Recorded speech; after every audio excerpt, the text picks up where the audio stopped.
오늘은 요한복음 14장 1절부터 7절에 있는 말씀을 가지고 예수님을 통한 생명이라는 말씀의 은혜를 나누려고 합니다. 따라서 해볼까요? 세상을 통해서 생명을 얻고자 하는 자는 세상이 끝날 때 그 생명도 끝나지만 예수님을 통해서 생명을 얻고자 하는 자는 그 생명이 끝나도 예수님께서 영원케 하신다. 할렐루야. 아멘. 오늘 하나님의 말씀을 통해서 여러분의 생명이 우리 육신의 생명과 우리의 영혼의 생명과 그리고 여러분 가족의 생명과 그리고 여러분의 삶의 생명과 인생의 생명과 그리고 여러분의 마음의 생명과 그리고 여러분의 영원한 생명이 예수님을 통해서 온전케 되어지시기를 주님의 이름으로 축원합니다. 오늘 요한복음 14장에 있는 말씀은 예수님께서 제자들을 앞두고 하신 말씀입니다. 지금 현재 요한복음 14장의 상황은 예수님의 제자들이 내일과 미래에 대한 불안감과 그 암울함 속에 근심에 빠져 있는 상태였어요. 여러분들은 내일에 대한 확신이 있습니까? 미래에 대한 기쁨과 미래에 대한 밝음과 미래에 대한 즐거움과 미래에 대한 소망이 있습니까? 예수님을 통할 때만이 가장 확실한 길인 줄 믿으시길 바랍니다. 이 세상의 것은 너무 급변해요. 너무 빨리 변해요. 그래서 우리가 내년에는 이렇게 되지 않을까라고 생각했던 것들이 우리의 의지와 생각은 상관없이 너무 많이 변합니다. 때로는 좋게 갈 때도 있지만 안 좋게 가는 경우가 훨씬 더 많고요. 이쯤 했으면 됐겠지 하지만 실은 그러지 못하는 것도 굉장히 많습니다. 그래서 우리는 가끔은 미래가 불안할 때도 있고 때로는 내일이 암울하게 느껴질 때도 있습니다. 오늘 제자들은 그보다 더한 상황이었습니다. 왜냐하면 오늘 우리는 14장을 읽었지만 13장 21절에 보면 예수님께서 이렇게 말씀을 하십니다. 21절에 보면 예수께서 이 말씀을 하시고 심령이 괴로워 증언하여 이르시되 내가 진실로 진실로 너희에게 이르노니 너희 중 하나가 나를 팔 것이다. 36절에 보면 시몬 베드로가 예수님께 말합니다. 주여 어디로 가시려고 하십니까? 그때 예수님이 말합니다. 내가 가는 곳에 너희가 지금은 따라올 수는 없지만 나중에는 따라올 수 있다. 그랬더니 37절에 베드로가 주여 내가 지금은 어찌하여 따라갈 수 없습니까? 주를 위해서라면 내 목숨도 버릴 수 있습니다. 라고 예수님 앞에 자기의 마음을 고백합니다. 그런 베드로에게 예수님이 뭐라고 말씀하시냐면 38절에 내가 나를 위하여 너의 목숨을 버리겠느냐? 내가 진실로 진실로 너에게 이르는데 닭이 울기 전에 여기서 하나의 단어가 빠졌어요. 오늘. 오늘. 마태복음에는 그 단어가 들어있는데 요한복음에는 빠져있는데 오늘이 시점이 오늘이에요. 다음이 아니라 오늘. 닭 울기 전에 너가 3번 나를 부인할 것이다. 그리고 13장이 끝납니다. 그리고 14장으로 들어가요. 그러니까 13장의 내용은 이겁니다. 예수님이 내가 십자가에 못 박혀 죽게 될 거야. 오늘 밤에 내가 끌려가게 될 거야. 그런데 나의 제자들이 지금 여기에 있는 12명의 제자들 중에 나를 팔아먹는 제자가 있을 거야. 근데 그 얘기를 하실 때 예수님이 뭐라고 했어요? 21절에 마음이 너무 괴로웠다고 돼 있어요. 예수님 마음이 너무 괴로워. 예수님이 좋았던 게 아니죠. 이게 무슨 말이에요? 예수님도 괴로운 일을 당하십니다. 하나님도 괴로운 일을 당하시는 게 이 세상입니다. 하나님도 괴로운 일을 당하시는 이 세상을 여러분들이 살아가고 있어요. 우리 옆에 분들에게 이렇게 위로해 주세요. 고생 참 많다. 고생이 많으십니다. 시작. 고생이 많으십니다. 별로 공감이 안 되신가 보죠? 그럼 하나 더 붙입시다. 고생이 참 많으십니다. 시작. 고생이 참 많으십니다. 하나님도 괴로운 이 세상을 여러분들이 살아가요. 그게 안 고생스러우면 그게 더 이상하지 않을까요? 그러니까 예수님께서 그 얘기를 하시니까 베드로가 주님이 어디를 가든 저는 따라갑니다. 제 목숨까지도 버릴 수 있습니다. 베드로는 미래와 내일에 대해서 확신을 가졌습니다. 내가 주님을 위해서는 내 목숨도 초계처럼 버릴 수 있다. 라고 내일과 미래에 대해서 확신을 가지고 자기 입으로 이야기했어요. 근데 예수님이 베드로에게 뭐라고 말씀하십니까? 내가 진실로 너에게 이르는데 오늘 밤 네가 나를 닭 3번 물기 전에 나를 부인할 것이다.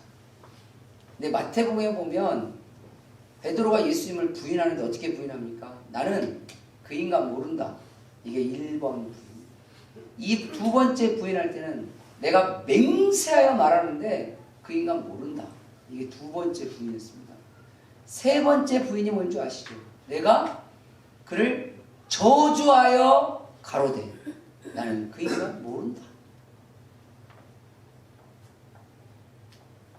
불과 6시간 전에 베드로가 예수님께 그랬어요. 예수님, 제가 예수님을 위해서라면 제 목숨을 초계처럼 버릴 수 있습니다. 그런데 6시간 딱 지나고 나서 그러면 여기서 하나 물어보겠습니다. 베드로가 내가 주님을 위해서라면 내 목숨을 기꺼이 버리겠습니다 했을 때 베드로가 거짓말이었을까요? 아니면 입 바른 말을 하려고 했을까요? 아니면 그냥 예수님 귀에 듣기 좋은 말을 하려고 했을까요? 아닙니다. 베드로는 그때는 진심이었습니다. 누구시? 난 당신을 정말 사랑해. 검은 머리가 팥뿌리가 될 때까지 당신을 위해서라면 내 목숨을 바치도록 정말 당신을 사랑할게. 누구시? 너무 감동적이에요. 그래서 결혼하신 겁니다. 그러면 그때는 그렇게 사랑 고백하고 결혼하자고 그랬을 때 주례 목사님이 주례를 섰는지 세상에 주례 섰는지 뭐가 알 수는 없으나 주례자 앞에서 맹세할 때 그때는 거짓말이었나요? 아니에요. 저도 주례를 여러 번 서봤어요. 결혼 한 번만 했지만 주례는 여러 번 해서 결혼식을 많이 봤어요. 그리고 결혼 교육도 시켜봤어요. 결혼하기 전에. 그럼 결혼 교육을 보통 6주 시키거든요. 6주 동안 결혼 교육을 이렇게 하다 보면 그 친구들 진심입니다. 진심으로 사랑해요. 진심으로 아껴줘요. 진심으로 내 아내가 될 여자친구를 위해서라면 남편이 될 내 남자친구를 위해서라면 내 모든 걸 다 바칠 수 있을 거라고 맹세합니다. 그땐 진심이었어요. 너무 감사한 건 앞으로도 감사하고 싶은데 제가 줄에 선 사람들 중에 아직 이혼한 사람 하나도 없어요. 그래서 저 늘 기도합니다. 하나님, 제가 주님 나라 가보려면 모르겠는데 제가 주님 나라 가기 전에는 제가 줄에 선 사람들이 절대 이혼하는 일이 없게 해주시옵소서. 제가 줄에 선 사람은 제가 평생 기도해 줄 거예요. 제 아주 친한 목사님, 선배님이 계시는데 그분이 저에게 이런 얘기 하셨어요. 내가 주례를 섰는데 신혼여행 갔다 와서 이혼했어. 자기 미쳐버리겠다고 그래요. 정 목사야, 나 진짜 미쳐버린 줄 알았다. 내가 주례를 섰다. 토요일 날. 그리고 둘이 여러분 다 하시잖아. 맹세하십니까? 아멘. 아멘 했어요. 얘도 아니야, 얘도 아니야. 아멘 했단 말이에요. 그리고 주일날 예배를 드리고 그 다음에 인천공항 가가지고 비행기를 타고 해외로 신혼여행을 갔어요. 신혼여행 8일인가? 뭐 갔다 이렇게 돌아와서 보통 이게 신혼여행 갔다 오면 부모님들 이렇게 찾아뵙고 인사도 하고 바쁘면 전화라도 드리고 그러잖아요. 주례 목사님들에게도 보통 그렇게 하거든요. 목사님 뭐 그때 결혼식 잘 이렇게 해주셔서 감사합니다. 뭐 기타 등등 어쩌고저쩌고. 근데 연락이 없더래요. 그래서 뭐 그럴 수도 있겠다 라고 싶었다는 거죠. 근데 그 다음 이제 벌써 이제 주례를 끝났으면 주일 첫 번째, 두 번째 주일은 그 친구들 이제 신혼여행 가 있는 거죠. 그리고 두 번째 주일 끝나고 난 다음에 이제 평일 됐을 때 돌아왔을 거 아니에요. 그리고 주일에 돌아왔어요. 그러니까 2주가 간 거잖아요, 지금 상황이.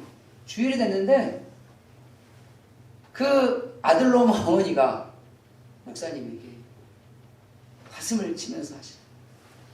우리 아들이 신혼여행 갔다 와서 이혼했습니다. 근데 이 목사님이 저에게 뭐라 하시냐면 예배 끝나고라도 이야기했으면 내가 평정심을 찾았을 텐데 예배 전에 그 얘기하니까 나는 그날 무슨 예배를 드렸는지 나는 기억도 안 난다. 온통 내가 멘탈이 나갔어. 내가 이혼은 쟤네들이 했는데 나의 예배는 그날 완전히 망쳤어.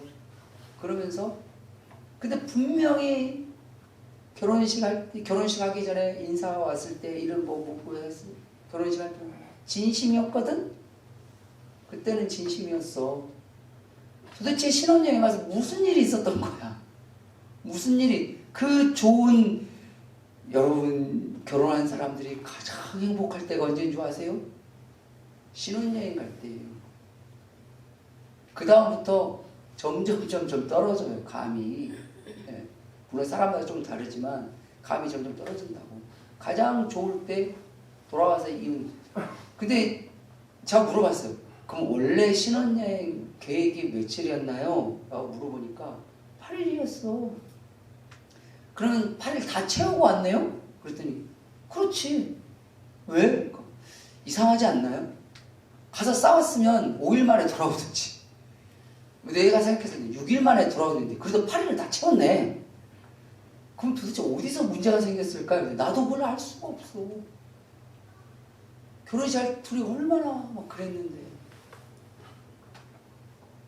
그때 우리는 목사는 늘 성경적 관점으로 세상을 봅니다. 그리고 둘이 한 얘기예요. 하기사 베드로도 6시간 만에 예수님 배반했다. 근데 2주면 많이 갔네. 그러면서 우리들이 자주 섞인 웃음을 지은 적이 있습니다. 그때 진심이 아니었냐면 진심이었어요. 진심이었는데 미래에 대해서 진심이었고 내일에 대해서 진심이었어요. 아버지 제가 이거 해드릴 그때 진심이었다고요. 여보 내가 당신을 위해서 모든 걸 다 그때 진심이었다고요. 얘들아 내가 너희들을 위해서 이거 정말 잘해줄게. 진심이었어요. 친구야 그땐 진심이었다고요. 그런데 사람의 진심과 마음은 그냥 사람입니다. 그의 사랑의 고백의 생명도 그의 물질의 생명도 그의 인생의 생명도 그의 육신의 생명도 내일 어떻게 될지 아무도 모르는 게 이 세상의 삶입니다. 그게 인생이잖아요. 그런데 그 인생의 삶 속에서 예수님이 오늘 1절에 딱 시작할 때 제자들이 뭐냐면 근심하지 말래요. 얘들아 근심하지 마라. 내일이 아무리 암울해도 근심하지 마라. 오늘 1절 너희는 마음에 근심하지 마라. 하나님을 믿으니 또 나를 믿으라 라는 말씀으로 시작합니다. 근심하지 마라. 앞에 이야기까지만 딱 자르면 근심되잖아. 세상 정말 암울하지. 맞아. 내일이 어떻게 될지 모른다고 세상. 그러니까 제자들이 이런 근심과 불안함과 이런 어떻게 보면 암울함의 마음이 딱 있을 때 그게 세상의 삶이라는 걸 그가 이제 인식적으로 깨닫게 됐을 때 예수님이 그들에게 좀 주시는 말씀은 우리가 불안하게 세상을 살고 암울하게 세상을 사는 것은 하나님의 뜻이 아닙니다. 하나님의 뜻은 우리가 생명력 있게 세상을 살아가는 것이 하나님의 뜻입니다. 할렐루야. 하나님은 우리가 기쁨을 가지고 세상을 살기를 원하시고, 하나님은 우리가 심령의 평안함을 가지고 세상을 살기를 원하시고, 하나님께서는 우리의 삶 가운데 주님이 채워주시는 필요에 의해서 살아가는 삶이기를 하나님은 원하십니다. 그걸 하나로 딱 합쳐서 쓴 말이 바로 생명입니다. 그게 생명이에요. 그러니까 우리 목숨의 생명만을 말하는 게 아니에요. 여러분, 아무리 내 목숨이 살아있어도 마음이 죽은 사람이 있어요. 그게 산 사람이니까 살아도 죽은 사람이지. 하나님은 살아도 죽어있는 인생이 아니라 진짜 살아있는 삶을 원하십니다. 정말 우리의 마음과 정신과 육신과 삶이 진심으로 살아있는 그 삶. 근데 중요한 것은 그 생명은 오직 예수님을 통해서만이 이루어진다는 사실을 기억하시길 바랍니다. 세상으로부터 얻어지는 건 그때뿐이라는 걸 깨달으라는 거예요. 세상의 명성으로부터 얻어지는 그 생명은 딱 그때뿐이에요. 그때뿐. 세상의 권력으로 얻어지는 생명, 세상의 물질로부터 얻어지는 생명, 세상의 지식으로부터 얻어지는 생명, 세상에 내가 원했던 소원이 이루어진 것으로부터 얻어지는 생명, 그때는 행복하고 그때는 즐겁고 그때는 기쁘죠. 얼마나 좋습니까? 세상을 다 얻은 것 같아요. 때로는 사람 때문에 세상을 다 얻은 것 같고, 때로는 돈 때문에 세상을 다 얻은 것 같고, 때로는 승진하고 취직하니까 세상을 다 얻은 것 같고, 때로는 사람들과 즐거운 여행을 하니까 세상을 다 얻은 것 같아요. 그때는 그래요. 그때는. 근데 세상이 그래. 근데 그게 언제 또 다시 불안함이 찾아오고 다시 암울함이 들어오고 어떻게 되지? 그런 우리의 인생 가운데 주님이 말씀하십니다. 근심하지 마라. 주님께서 우리에게 위로하시면서 진정한 생명을 제자들에게도 말씀하셨고 우리에게도 말씀하셨어요. 근데 이 말씀은 제자들이 그때는 몰랐어요. 이게 무슨 말인지. 이걸 모르고 있다가 예수님이 그날 밤 잡혀가셨어요. 예수님 말씀처럼. 그러니 얼마나 두렵습니까? 다 도망갔어요. 예수님 잡혀갈 때 다 도망갔어요. 왜요? 무섭잖아요. 나도 죽을 수 있으니까. 어떻게 보면 가장 기본적인 인간의 모습이에요. 도망갔어요. 예수님 버리고 다 도망갔어요. 예수님 잡혀가시는 그 모습을 숨어서 본 자들도 있었겠지만 싹 다 도망갔어요. 누구는 팔아먹고 누구는 도망가고 누구는 부정하고 너희는 모른다 하고 다 그랬어요. 유일하게 한 사람 요한만 도망갔다가 나중에 찾아옵니다. 요한만 도망갔다가 찾아옵니다. 나머지는 다 도망가고 안 찾아옵니다. 나중에 그들이 어떻게 예수님이 제자로 다시 들어왔느냐, 예수님이 찾아갑니다. 예수님이 부활하셔가지고 그들을 찾으러 나섭니다. 그리고 베드로야, 안드레 다 찾아갑니다. 마지막에 누구까지 찾아갔어요? 도마까지 찾아갑니다. 도마가 그랬잖아요. 야! 예수님 죽었어. 이제 이 사람이 없어. 없는 예수님을 무슨 믿으라고 그래. 그랬더니 예수님을 만났던 제자들이 말이에요. 나 부활하신 예수님 만났다. 미친 거 아니야 쟤. 내가 말이지 예수님 십자가에 못 박혀 죽은 거 내 눈으로 봤거든. 멀리서 내 눈으로 봤는데 그 못 박힌 그 손을 내 손가락으로 넣어보고 가만 보니까 창으로 옆구리를 찌르더만. 그 창이 뚫고 지나간 그 옆구리에 내 손을 안 넣어보고는 난 믿을 수 없다. 이게 누구였어요? 요한복음 21장에 나오는 도마였습니다. 그때 예수님이 그 도마까지 찾아오십니다. 그리고 이렇게 해요. 진짜 이거 무서운 말입니다. 나중에 주님이 여러분들 이런 질문 안 하셨으면 좋겠어요. 예수님이 이렇게 말씀하십니다. 너의 손가락을 내 손에 넣어보고 네 손을 나의 옆구리에 넣어봐서 믿음이 없는 사람이 되지 말고 믿는 사람이 되라. 그때 도마가 예수님께 무너집니다. 주님, 당신은 진짜 살아계신 하나님이셨군요. 저는 미처 몰랐습니다. 그때 예수님이 도마에 하신 유명한 성경의 진리를 말씀하십니다. 너는 나를 본고로 믿느냐? 보지 못하고 믿는 사람들이 복되다. 할렐루야. 그때서 제자들은 이 요한복음 14장이 무엇이 진짜 생명인지, 예수님을 통해서 얻어지는 생명이 어떻게 영원한 것인지를 그들이 깨닫게 됩니다. 그리고 그들은 평생 이 말씀을 사람들에게 전하다가 누군가는 순교를 당하고 누군가는 생을 마감합니다. 그렇다면 예수님께서 말씀하신 진정한 생명이 뭘까? 예수님을 통해서 얻어지는 생명이라는 것이 우리에게 뭘까? 첫 번째로 오늘 이것은 복음의 진리를 우리에게 이야기하는 겁니다. 바로 예수님을 진실하게 믿는 겁니다. 할렐루야. 그거 당연한 거 아니에요? 라고 말할 수도 있죠. 그러나 기억하십시오.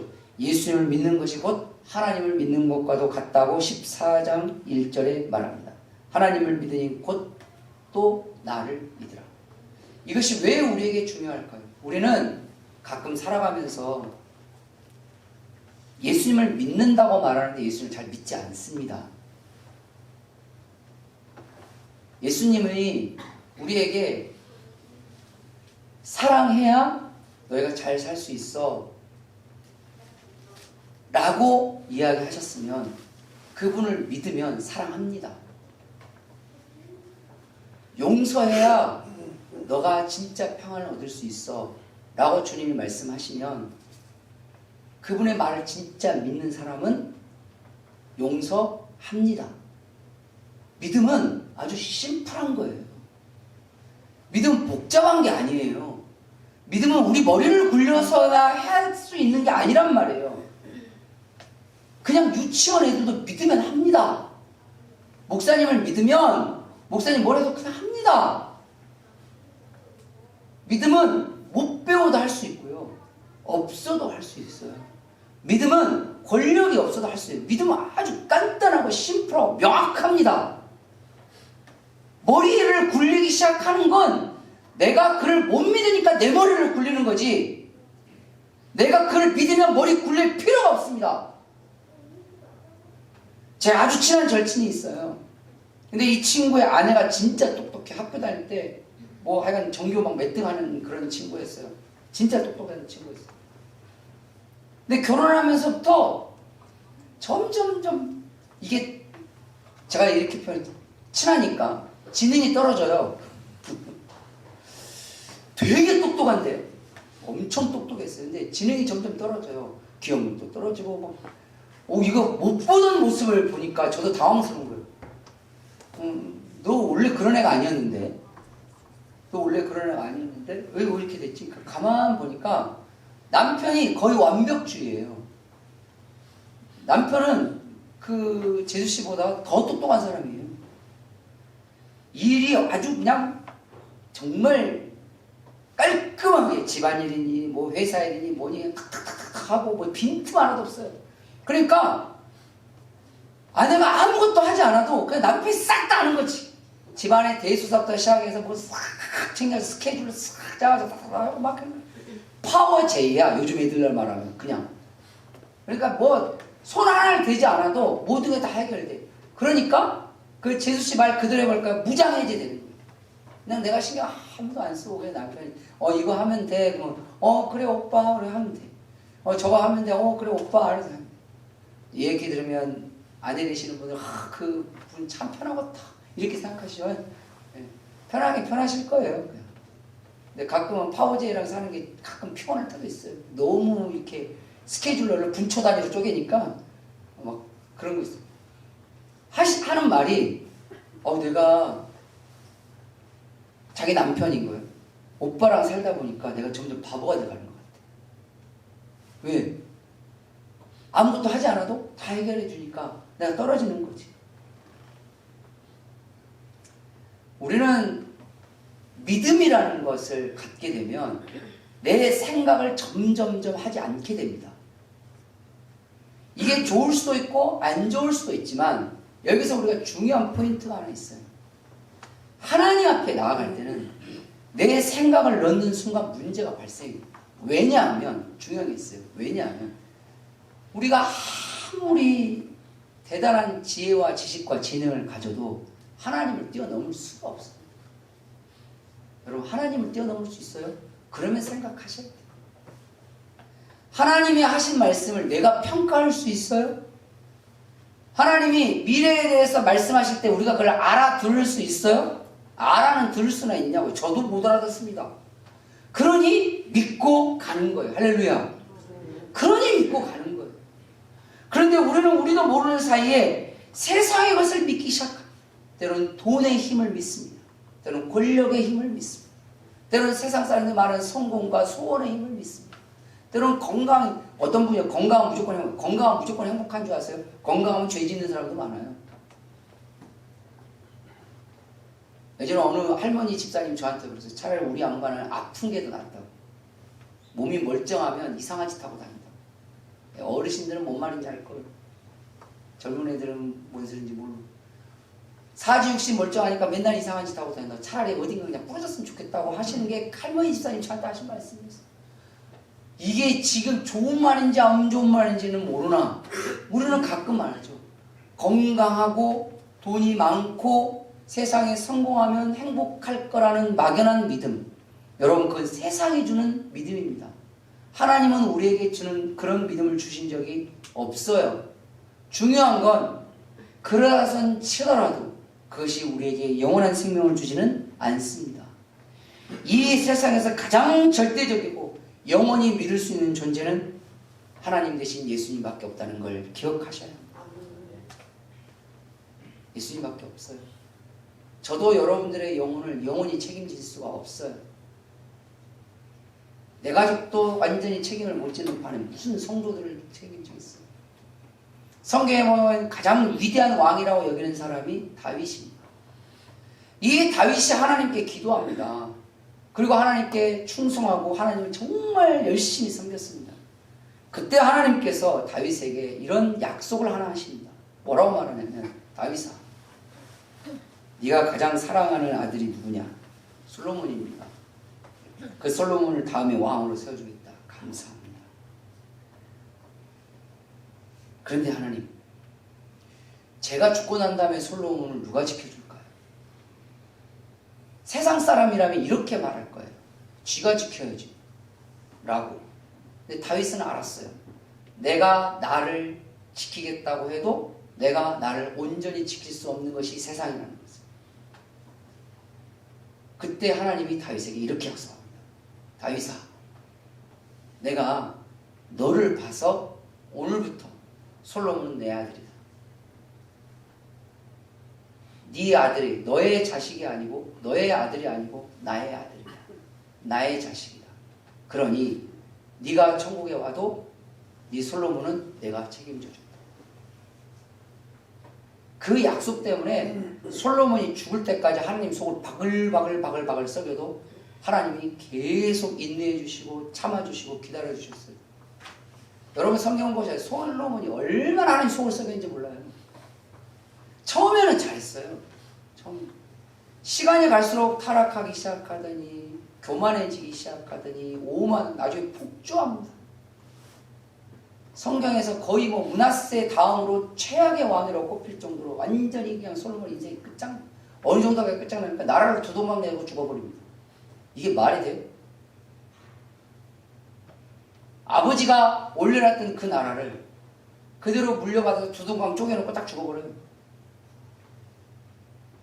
근데 그때까지도 하나님이 내 자식이니까 기다리고 또 기다리고 또 기다리고 또 하나님 맨날 하시면 내가 너의 아버지 너의 아버지 다윗을 보고 너의 다윗 때문에 계속 그랬어. 그렇다면 왜 하나님이 다윗에게 그 말을 했으며 다윗은 왜 그 말에 모든 것을 다 얻었다고 말했을까요? 우리가 믿을 수 있는 존재는 이 세상에 내가 아니라는 거예요. 나를 믿고 사는 사람, 부모를 믿고 사는 사람, 친구, 아니면 누가 영원히 우리를 지킬 수 있어요? 누가 우리에게 영원한 생명을 줄 수 있어요? 누가 영원히 우리의 삶 가운데 동행할 수 있습니까? 오직 예수님밖에 없습니다. 그래서 예수님을 믿어야 우리가 진정한 생명을 얻게 된다는 겁니다. 두 번째로 예수님께서 말씀하신 진정한 생명은 뭘까요? 바로 아버지의 집을 소망하는 겁니다. 아버지의 집을 소망하는 거예요. 2절 말씀에 보면 내 아버지 집에 거할 곳이 많다. 하나님 나라 천국이 좁아가지고 갈 사람이 적다 이런 말이 아니라 하나님의 나라는 인간이 머리로 측량할 수 없을 정도로 끝도 없어요. 그렇지 않으면 너희에게 이미 말했을 것이다. 내가 너희를 위하여 거처를 예비하러 가는데 3절 가서 너희를 위하여 거처를 예비하면 내가 다시 와서 너희를 내게로 영접하여 나 있는 곳에 너희도 있게 하리라. 할렐루야. 세상살이가 쉽지는 않죠. 근데 이 세상살이가 쉽지 않은 이 삶에서 우리의 죽음 이후의 삶도 세상처럼 쉽지 않다면 괜찮으시겠어요? 여러분들, 하나님께서 우리에게 절대적인 소망을 주신 이유는 지금을 인내할 수 있도록 하나님이 길을 열어주시는 겁니다. 그리고 하나님은 서두에도 말씀드렸다시피 하나님은 우리가 하나님 안에서 평안을 누리기를 원하십니다. 하나님 안에서 안식을 누리기를 원하십니다. 때로는 삶의 순간순간 지금 확 죽어서 천국 가버렸으면 좋겠다, 이런 생각이 들 정도로 힘들 때도 있어요. 때로는 지금 너무 행복하고 즐거우니까 천국은 조금 뒤에 가면 안 될까? 라는 생각이 들어요. 이건 인간이 하나님 나라를 바라보는 생각이 늘 고물처럼 왔다 갔다 해요. 언제는 빨리 갔으면 좋겠다고 했다가, 언제는 조금 늦게 갔으면 좋겠다고 했다가, 언제는 그냥 오늘 당장 갔으면 좋겠다고 했다가, 다시 좀 빨리 갔으면 좋겠다고 했다가. 제가 전도사 하실 때 할머니 구역을 맡은 적이 있어요. 6-9 구역이 그 교회의 할머니 구역, 할머니들, 나이 드신 할머니들을 모아놓은 구역이었거든요. 한 7, 8분 정도 되는데 그중에 제일 젊으신 분이 68세예요. 그분이 구역장님이셨어요. 그 순천향병원에서 청소노동자로 일하셨던 분이었는데, 근데 그분과 같이 이제 구역 모임을 이렇게 하고 이렇게 하다 보면 거기에 항상 거의 입버릇처럼 말씀하신 분이 있었어요. 나이가 한 거의 80 조금 넘으신 분이신데 그분이 그래요. 전도사님, 늘 거의 만나면 그래요. 전도사님, 천국에 빨리 갈 수 있도록 기도 좀 해주세요. 그럼 맨날 입버릇처럼 그래요. 천국에 빨리 갈 수 있게 기도했어요. 천국에 빨리 갈 수 있도록. 맨날 그렇게 기도해요. 기도해달라고 나한테 부탁하는 거예요. 너무 듣기 싫었어요. 저는 실은. 아니, 하루를 살아도 하나님의 말씀을 열심히 살다 갈 생각을 해야지. 빨리 천국 갈 생각을 하냐. 주님이 그럼 이 세상을 이 세상에 살게 하실 의미가 없지 않냐. 라는 생각이 제 마음에 있는 거예요. 그때 제가 20대 초반, 20대 후반, 30대 초반 이때였으니까. 그래서 제가 하루는 그랬어요. 이제 그 구역장님한테 그랬더니 구역장님 웃으시면서 그러면 전사님 이렇게 이야기해보세요. 저한테 이야기를 한 거예요. 그래가지고 그 다음에 구역님 모임할 때 그분이 그 얘기를 하셨어요. 그렇지 않아요? 집사님, 그렇지 않아도 제가 오늘 새벽 기도 때 집사님 빨리 천국 가시라고 기도 열심히 했어요. 안색이 분이에요. 나이 드신 분이 그냥 던지는 말 중에 하나가 그게 있다는 말 있잖아요. 빨리 죽었으면 좋겠다고. 우리는 가끔 그러죠. 빨리 천국 가고 싶다고 했다가 늦게 가고 싶다고 왔다 갔다 해요. 하나님은 거기에 움직이시는 분이 아닙니다. 중요한 건 뭐냐면 우리에게 하나님의 나라에 대한 소망을 온전하고 확실하게 심어주고 싶어 하시는 분이 하나님입니다. 왜? 그게 사실이니까. 그게 진실이니까. 그게 하나님의 마음이시니까. 하나님의 집은 넓습니다. 아버지의 집은 큽니다. 우리의 머리를 측량할 수가 없습니다. 이 세상에는 모든 인류가 다 가고도 남습니다. 주님은 그렇게 문을 활짝 열어놓으십니다. 그런데 인간들은 그 길을 잘 선택하지 않습니다. 왜 그럴까요? 소망을 이 땅에 두기 때문에 그렇습니다. 내 자식이 잘 되는 것의 소망. 그러면 다 얻은 것 같아요. 돈을 많이 버는 것이 내 소망. 내가 성공하는 게 소망.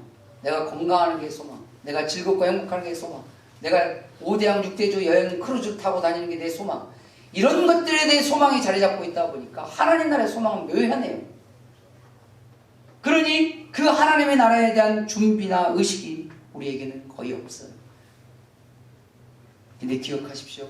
사람이 영원한 위로와 영원한 평안과 영원한 안식을 누릴 수 있는 곳은 오직 하나님 아버지 집밖에 없습니다. 이 세상의 삶을 그냥 인정하시고 그 삶 속에서 그 다음에 나오는 내용을 가지고 살아가시다가 주님께서 예배해 놓으셔. 예수님께서 영접하고 기다리신다고 그러잖아요.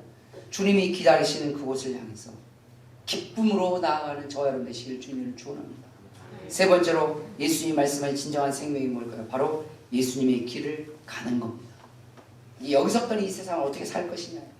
예수님의 길을 가십시오. 예수님이 용서하셨으면 용서하세요. 예수님이 사랑하셨으면 사랑하세요. 예수님이 섬겨주셨으면 예수님 같이 섬겨주세요. 예수님이 기도하셨으면 같이 기도하세요. 성경 예수님이 새벽 민명에 일어나서 늘 기도하셨다고 되어 있습니다. 무슨 일을 할 때마다 늘 예수님은 기도하셨다고 되어 있습니다. 예수님은 자기를 십자가에 못 박혀 죽이는 자들도 주여 저들의 죄를 용서하여 주시옵소서. 저들이 지금 무슨 짓을 하고 있는지 그들이 알지 못합니다. 라고 주님께서 그들의 용서와 사랑을 보이셨습니다. 심지어는 나를 팔아먹은, 심지어는 나를 배반하고 나를 모른다고 하는 그 제자들을 찾아가셨습니다.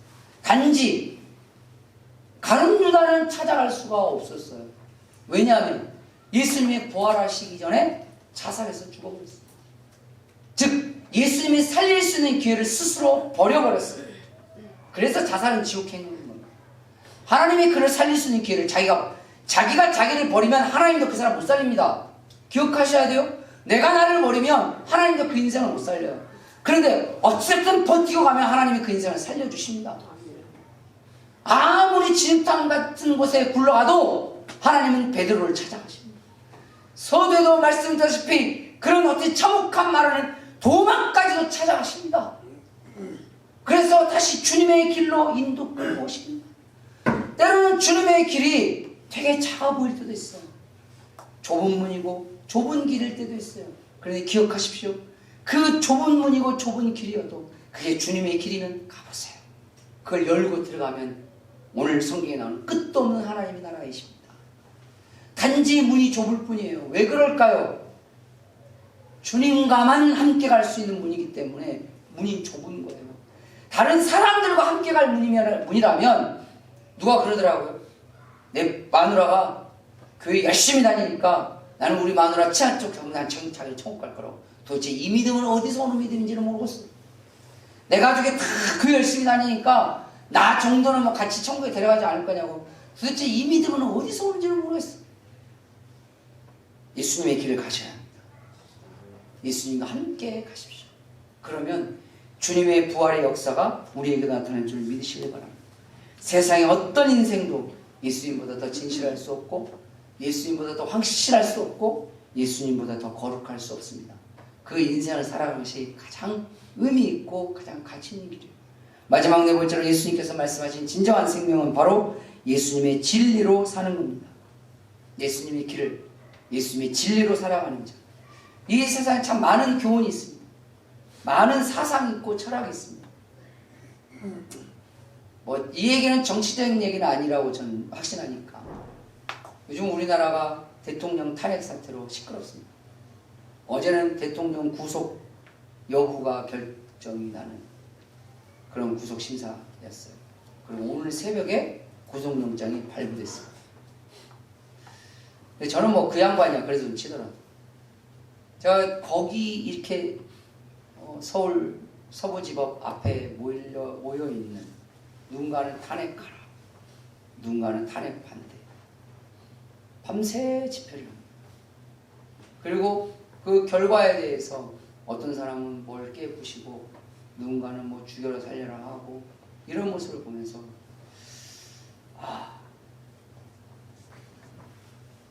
세상의 진리로 살아간다는 게 저런 거구나.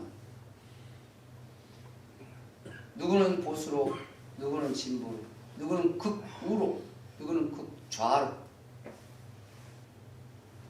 그러면 여기서 한번 우리는 생각해 볼 필요가 있지 않을까요? 과거는 어땠을까? 보수가 나라를 살렸을까? 아니면 진보가 나라를 살렸을까? 더 근본적으로 세상의 교훈과 세상의 철학과 세상의 사상이 정말 우리를 살리는 걸까? 정말 우리에게 생명을 주는 게 맞을까? 때로는 세상의 사상이, 때로는 세상의 철학이, 때로는 세상의 교훈이 나를 살릴 것처럼 보이지만 시간이 5년, 10년 지나면 아무 일 없던 것처럼 되죠. 박근혜 때는 어땠을까요? 노무현 때는 어땠을까요? 탄핵이 될 때마다 그때 우리나라는 두 개로 쪼개져서 니 죽여라 저 죽여라 누군가를 혐오하고 그게 안 되면 아니면 그게 되면 나라가 망할 것처럼. 노무현 대통령 탄핵될 때 안 그랬어요? 그 탄핵받을 때 탄핵되면 나라가 망한다. 아니다. 탄핵돼야 나라가 망한다. 안 싸웠나요? 결국은 헌법재판소 탄핵 인용을 안 했습니다. 그래서 대통령을 복귀했죠. 그러니 이 나라가 망했다 라고 말하는 사람이 있었어요. 근데 누군가는 이 나라가 살았다 라고 말하는 사람이 있었어요. 박근혜 대통령 탄핵됐을 때 탄핵을 받아야 된다 안 해야 된다 했어요. 탄핵이 되면 이 나라가 망한다. 아니다. 탄핵이 안 돼야 망한다. 뭐 기타 등등. 근데 헌법재판소에서 탄핵을 인용했습니다. 그래서 탄핵이 됐어요. 그랬을 때 이 나라가 망했다 라고 하는 사람이 있었어요. 근데 반대로 이 나라가 살았다 라고 말하는 사람도 있었어요. 다시 또 세월이 지나서 또 이렇게 왔습니다. 지금도 사람들은 말합니다. 탄핵이 돼야 이 나라가 산다. 아니다. 탄핵이 안 돼야 이 나라가 산다라고 하죠. 그리고 우리는 또 5년, 10년의 세월을 또 갈 겁니다. 과연 세상에서 말하는 진리라는 것이 진짜 진리일까? 세상에서 말하는 진리라고 하는 것들이 이렇게 살면 진짜 사는 길입니다. 이것이 여러분의 인생을 살리는 길이고 나라가 사는 길이고 삶이 사는 길이고 영원히 사는 길입니다라고 말하는 수많은 석학이라고 하는 사람들이 말하는 것들이 인류가 진짜 발전되는 것이 인류가 사는 길일까요? 아니면 인류가 발전되지 않는 것이 진짜 인류가 사는 것일까요? 기후위기를 닥치는 이 시대에서 사람들은 말해요. 인류의 발전이 인류를 죽이는 결과를 초래했다라고 말하기도 합니다. 반대일 수도 있습니다. 도리어 인류의 발전이 이 기후위기를 막을 수 있는 방법이 될 수도 있습니다. 그런데 우리는 이걸 가늠할 수가 없어요.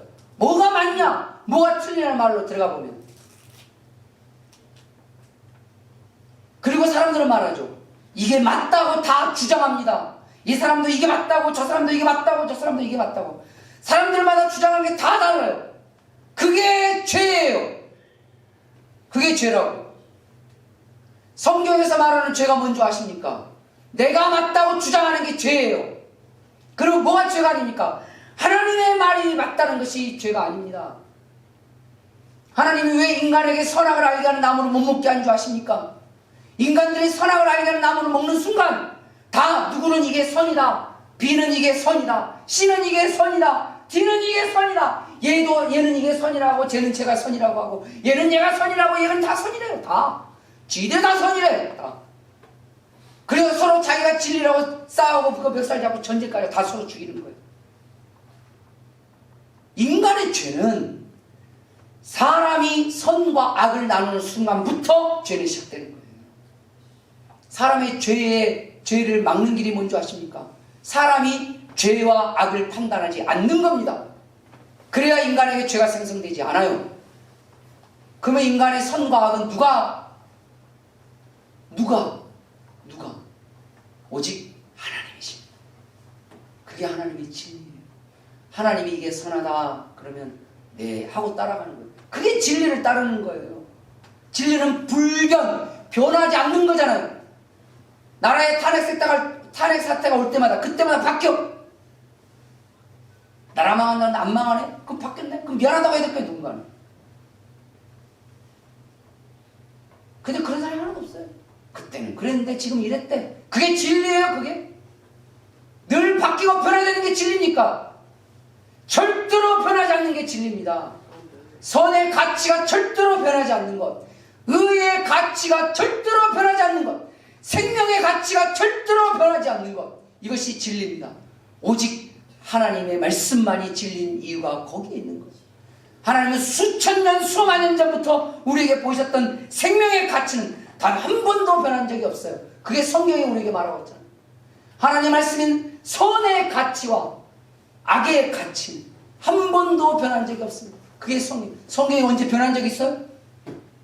번역만 바뀌어왔지 한 번도 성경의 본질은 변한 적이 없어요. 그리고 지금 보는 우리가 봐도 이 하나님의 말씀이 선 맞잖아요. 이게 의 맞잖아요. 앞으로 10년, 20년이 아니라 이 탄핵 세대가 바뀌어봐도 10년 이상 또 많이 바뀔 거예요. 자, 단언컨대 바뀔 겁니다. 그런데 10년이나 수천 년이 앞으로 지나도 하나님의 말씀은 절대 변하지 않습니다. 그래서 하나님의 말씀이 진리예요. 그래서 이 진리를 따르고 이 진리로 사는 사람이 하나님이 주시는 영원한 생명을 얻게 된다는 사실을 기억하셔야 합니다. 제발 예수님을 믿는 사람들이요, 세상 사람들이 말하는 진리를 따르지 않으셨으면 좋겠습니다. 세상의 철학이든 세상의 사상이든 세상의 교훈이든 이래야 잘 사는 거라, 이것이 생명이라고 말하는 그들의 외침과 부르짖음에 제발 현혹되지 않았으면 좋겠습니다. 그들에게 현혹된 그리스도인들이 그게 이단입니다. 그게 사입이란 말이에요. 하나님을 섬기는 사람이 하나님의 말씀이 진리가 아니라 사람들의 교훈과 사람들의 사상과 사람들의 철학이 그들의 진리가 되어버리면 어찌 그가 하나님을 믿는 사람이라고 말할 수 있겠어요? 우리는 하나님의 말씀으로 사는 사람들이에요. 하나님이 누구를 혐오하라고 했습니까? 하나님은 평화라고 했습니다. 할 수 있는 한 평화하라. 나는 너희를 화목케 하는 직분을 허락하셨다. 우리 주님이 그렇게 말씀하셨잖아요. 좌우 나눠서 멱살 잡으라고 주님이 말씀하셨습니까? 누구 한 인물이 대통령이 되고 대통령이 안 돼야 이 나라가 산다고 주님이 말씀한, 하나님은 사람에게 소망을 두지 않는 분이 우리 하나님이셨어요. 그래서 하나님은 사람을 왕 삼지 말라고, 오직 하나님만을 왕으로 두고 사람에게는 왕을 삼지 말라고. 왜? 그러면 사람에게 소망을 두고 그 인물이 우리의 삶을 윤택하게 해줄 거라는 잘못된 신봉을 할 거라는 걸 하나님 너무 잘 아셨기 때문에. 그래서 사람들은 사분을 찢어질 것이고 그 나라와 그 민족에는 평화가 없을 것이기 때문에 하나님이 가장 마음 아파하시는 부분이 그거였어요. 그런데 예수님 믿는다고 하는 사람들이 세상의 진리랍시고 하는 것들을 따랐어. 그게 맞네 틀리네. 예수님 믿는 사람들이 서로 하나님의 자녀들이, 하나님의 가족들이 사상으로, 때로는 철학으로, 때로는 교훈으로, 때로는 세상의 물질로 찢어져 가는 것이, 그게 가정에서부터 국가와 민족까지 퍼져나가는, 어찌 보면 예수 믿는 사람들의 가장 큰 암이 세상에서 말하고 있는 철학과 사상과 교훈입니다. 주님의 진리만이 우리의 삶에 영원한 생명을 준다는 것을 깨달으시길 주님의 이름으로 축원합니다. 예수님께서 말씀하신 생명은 결국은 예수님을 통해가는 생명입니다. 예수님과 영원히 함께하는 생명입니다. 예수님께서 인도하시는 생명이며 예수님께서 영원히 책임져 주시는 생명입니다. 예수님의 생명 안으로 들어가십시오. 그리고 예수님 생명 안에서 머무십시오. 예수님의 생명 안에서 살아가십시오. 그런 자를 예수님이 영원히 여러분들을 살리실 것입니다. 그 영원한 생명을 갖는 저와 여러분 되시기를 주님의 이름으로 축원합니다. 기도하겠습니다.